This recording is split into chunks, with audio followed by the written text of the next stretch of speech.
वहीं किसान दिवस पर राजनीतिक दलों के बीच चौधरी चरण सिंह की विचारधारा पर दावा ठोकने की होड़ दिखाई दी। चौधरी चरण सिंह की 121वीं जयंती पर सियासत के पटल से उभरी तस्वीरों का संदेश साफ है कि चौधरी चरण सिंह की विरासत पर हर किसी का अपना दावा है। सीएम योगी ने सुबह विधानसभा परिसर में लगी प्रतिमा पर माल्यार्पण कर चौधरी चरण सिंह को नमन किया।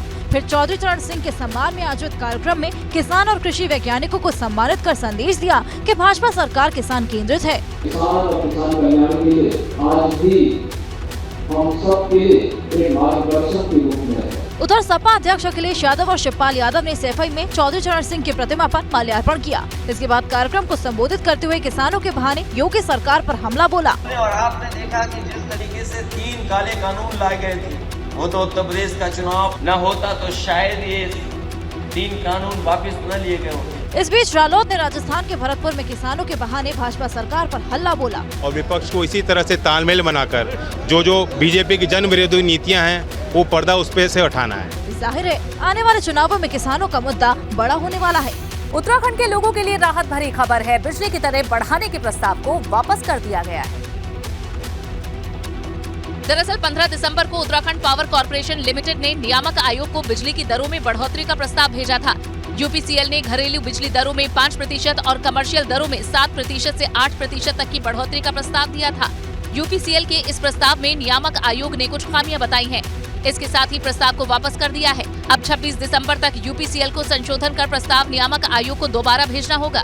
इस प्रस्ताव में तय किया गया था कि उत्तराखंड के घरेलू बिजली की दरों में तकरीबन 5% की बढ़ोतरी होगी और कमर्शियल दरों में तकरीबन 7 से 8% की बढ़ोतरी होगी। इस तरह से अलग अलग रेट तय किए गए थे, लेकिन नियामक आयोग ने इस प्रस्ताव को इसलिए वापस कर दिया है क्योंकि इसमें कई तरह की खामियां पाई गई हैं। यूपीसीएल इस साल 3 बार बिजली की दरों में बढ़ोतरी कर चुका है। ऐसे में नियामक आयोग की ओर से प्रस्ताव वापस होने पर उत्तराखंड के आम लोगों को बड़ी राहत मिलेगी। हालांकि बिजली की दरों में बढ़ोतरी होगी या नहीं, ये इस बात पर निर्भर करेगा कि 26 दिसंबर को संशोधन कर यूपीसीएल नियामक आयोग को प्रस्ताव क्या देता है और यूपीसीएल के प्रस्ताव पर नियामक आयोग क्या फैसला लेता है। निकाय चुनाव में ओबीसी आरक्षण के मुद्दे पर आज एक बार फिर से सुनवाई टल गई। शनिवार को हाईकोर्ट की स्पेशल बेंच इस मुद्दे पर सुनवाई करेगी। स्थानीय निकाय चुनाव कब होंगे, इस एक सवाल के बीच निकाय चुनाव में आरक्षण के मुद्दे पर हाईकोर्ट में सुनवाई लगातार दूसरे दिन टल गई। शनिवार को ओबीसी आरक्षण से जुड़ी याचिका पर हाईकोर्ट की स्पेशल बेंच सुनवाई करेगी, जिसके बाद ही साफ होगा कि निकाय चुनाव का बिगुल कब बजेगा।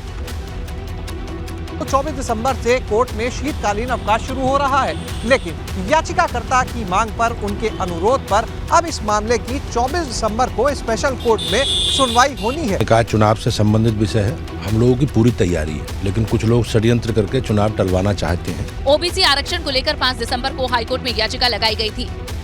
याचिका में ओबीसी आरक्षण के लिए ट्रिपल टेस्ट की प्रक्रिया पूरी न होने का हवाला दिया गया था। याचिका पर सुनवाई के बाद 12 दिसंबर को हाईकोर्ट ने निकाय चुनाव पर स्टे लगा दिया था। 12 दिसंबर से अब तक 3 बार सुनवाई हो चुकी है, लेकिन निकाय चुनाव की तारीखों और ओबीसी आरक्षण पर सस्पेंस बरकरार है।